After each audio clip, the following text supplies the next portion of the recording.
Let's start with that first exit from golf.com, how it affected you, what you learned from it, how it all happened. We started that in 97 and we didn't sell it until January 2006. And so we went through the big, .com boom and then massive crash. And it was brutal, absolutely brutal, because, after 1 year of being in business, we actually were acquired by a company called chipshot.com. Yeah. And they were out of Silicon Valley, and they were backed by Sequoia. They voted for the deal, and it was an all-stock deal. And we moved forward, and that happened in 1999. It was December 23rd, 1999.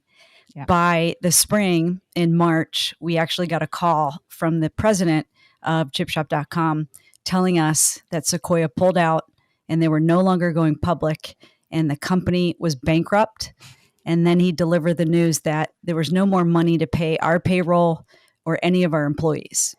Crazy. So what I think maybe most people don't understand is that the life of an entrepreneur is just shoveling shit all the time, and you don't know what's going to be thrown at you, and you just have to keep shoveling. Yeah. And so despite the fact that we did get a good outcome, we had to start the company over.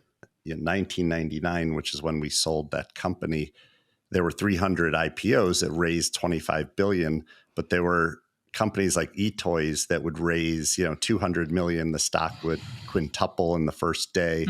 And so when we sold to an e-commerce company, in our mind, we were billionaires. We were going to go public. Yeah. This was going to go to the moon. And we just got shit thrown on our face. Like, they went out of business, all the funding dried up in the space. And we had very little money. I was a journalism major.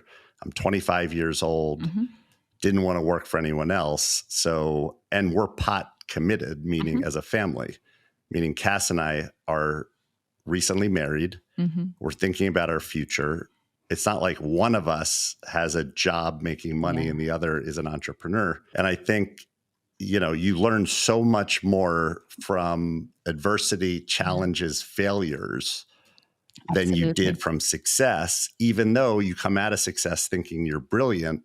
I think how we worked through golf.com, bought it back, ended up selling it to Time Warner for $25 million. Yeah.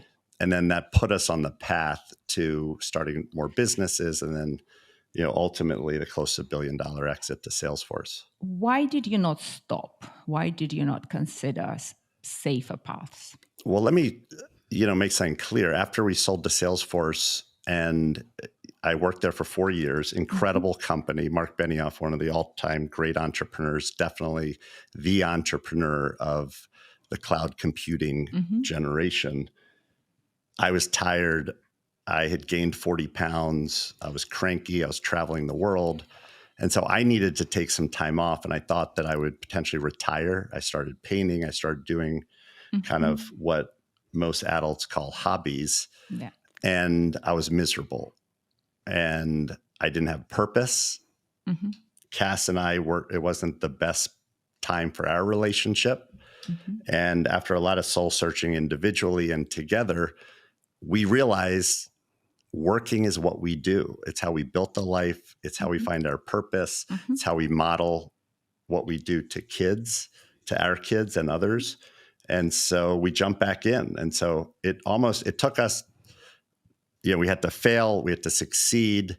We had to kind of fail personally to be able to write this book and show the imbalanced life of the entrepreneur and how there's no worse way to spend your day in terms of stress, inbound, the amount of work, and there's no better way.